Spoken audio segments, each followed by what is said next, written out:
და სწორედ ბატონი ვასილი გვისმენს, პაპიაშვილი, სხვათა შორის საინგილოში, კახში.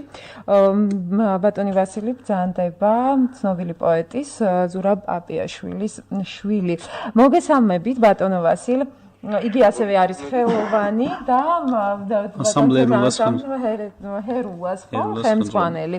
მოგესალმებით და როგორც ვიცით, ბატონო ვასილ, თქვენ ბრძანდებით აი ამ ანსამბლის ხელმძღვანელი, პროპაგანდას უწევთ ქართულ ეთნოს, ფოლკლორს, ქართულ ხელოვნებას საინგილოში. მოდით ამის შესახებ ვისაუბროთ და ასევე პრეზიდენტთან შეხვედრის შთაბეჭდილებები, იმიტომ რომ ვიცით, რომ თქვენ პირადად შეხვდით პრეზიდენტს და რა მნიშვნელობა ჰქონდა აი ამ ვიზიტს ქართულ მოსახლეობისთვის. მოგესალმებით, მივესალმები სტუდიაში მყოფ სტუმრებს. მივესალმები სრულიად საქართველოს, ვინც გვისმენს, ასევე მინდა აზერბაიჯანში, კახში მცხოვრები ქართველების სახელით განსაკუთრებული მოკითხვა გადავცე საქართველოს ფარგლებს გარეთ მცხოვრებ ქართველებს, რომლებიც ვიცი, რომ ძალიან დიდი ინტერესით უსმენენ ხოლმე ამ გადაცემას. ძალიან სასიამოვნოა პირველ რიგში მე გამიხარდა რომ გადაცემა რომელიც დღეს მიგრაციის მარშრუტებში გადის ეთმობა ჩემი კუთხის ანუ ჰერეთის ეგრეთ წოდებული საინგილოს ქართველობას კახის ქართველების მხრიდან კი ძალზედ დიდ მადლობას მოახსენებ პრეზიდენტს თავისთავად ეს ვიზიტი დიდი სიხარულის გამოხატულება აღმოჩნდა კახის ქართველობაში მანამდე ეს იქიდანაც იგრძნობოდა რომ ვიდრე პრეზიდენტი მოვიდოდა კახის ეკლესიის ეზოში, სადაც ყველაზე მთავარი შეხვედრა გაიმართა ადგილობრივ ქართველებთან. დაახლოებით 3 საათნახევრით ადრე დაიწყო ხალხმა შეგროვება იმისათვის, რომ პრეზიდენტს უშუალოდ შეხვედრობა. მას შემდეგ დაახლოებით 3 საათი მოუწიათ ლოდინი და დაახლოებით 5 საათისკენ მობრძანდა ბატონო პრეზიდენტი, რაც ყველაზე საკვირველი იყო ალბათ მათთვის მე რაც შევამჩნიე.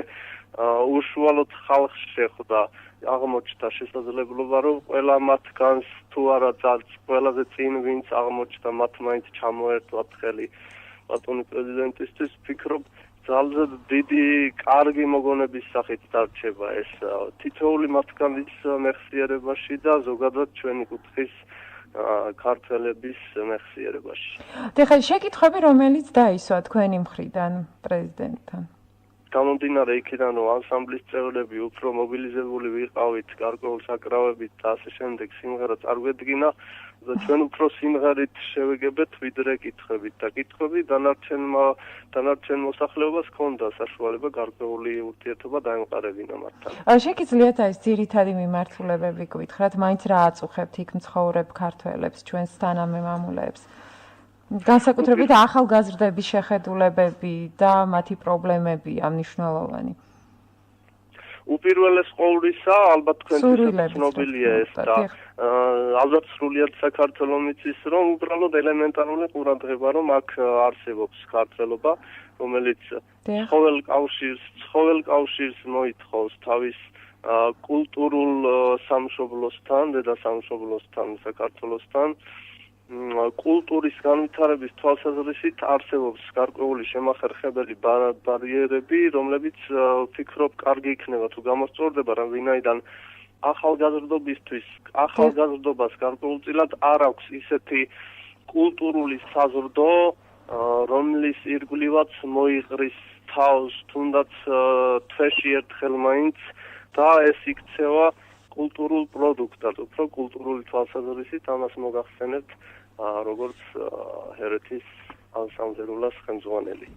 ბატონო ვასილი, ჩვენი მხრიდან გადაცემების საშუალებით ვეცდებით, რომ ხშირად მოგაქციოთ ყურადღება და სწორედ თქვენ შესახებ ქართულ დიასპორაზე საინგილოში მოვამზადოთ გადაცემები და მოვიწვიოთ შესაბამისი სტუმრები, სადაც კითხვებს გასცემენ, სწორედ ჩვენს მიერ დასმულ კითხვებს გასცემენ, თქვენი პრობლემებიდან გამომდინარე, აი სწორედ ბატონ დავით ჩიკვაძე და თემურ ტარტარაშვილი, სწორედ ამიტომაც მოვიწვიეთ, რომ აი იმ პრობლემებზე ვისაუბროთ, რომ უფრო მეტი სახელმწიფოს მხარდაჭერა იყოს თქვენთან. ძალიან დიდი მადლობა, რომ ჩაგვერთვეთ გადაცემაში. ძალიან სასიამოვნო იქნება თუ ამ ტიპის გადაცემები ხშირად იქნება.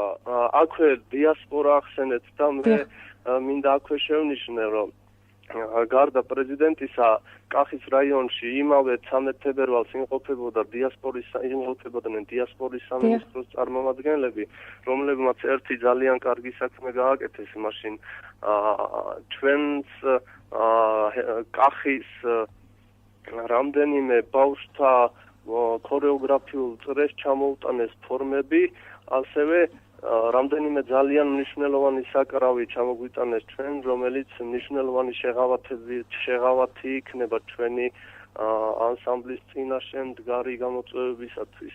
ამისათვის დიდი მადლობა მინდა გადაუხადო დიასპორის სამინისტროს, ასევე ყველა იმ მონაწილეს, ყველა იმ პირს, რომელმაც მონაწილეობა მიიღო ამ კარგ საქმეში. ასევე მინდა ვისარგებლო შემთხვევით და ყველა მსმენელი და თქვენც დაგპატიჟოთ ერეთის დღეებზე.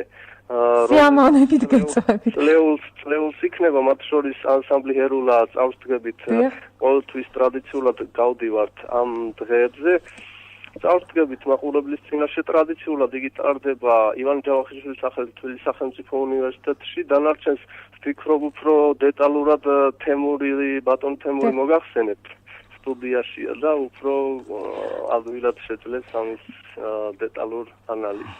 ძალიან დიდი მადლობა. ინფორმაციას ერეთის დღეების შესახებ ამას განვათავსებთ ანსამბლის ვებგვერდზეც განთავსდება ინტერნეტში ჰერულაჯი, ასევე განთავსდება ახალგაზრდა ჰერელთა ასოციაციის Facebook გვერდზე და იქნება შესაძლებლობა დაინტერესებულ პირებს ექნებათ შესაძლებლობა რომ გაიგონ ამის შესახებ ინფორმაცია და მოგრძანდენ. დიდი მადლობა ბატონ ვასილ და მოგვიკითხეთ ჩვენი თანამემამულები დიდი სითბოთი და სიყვარულით.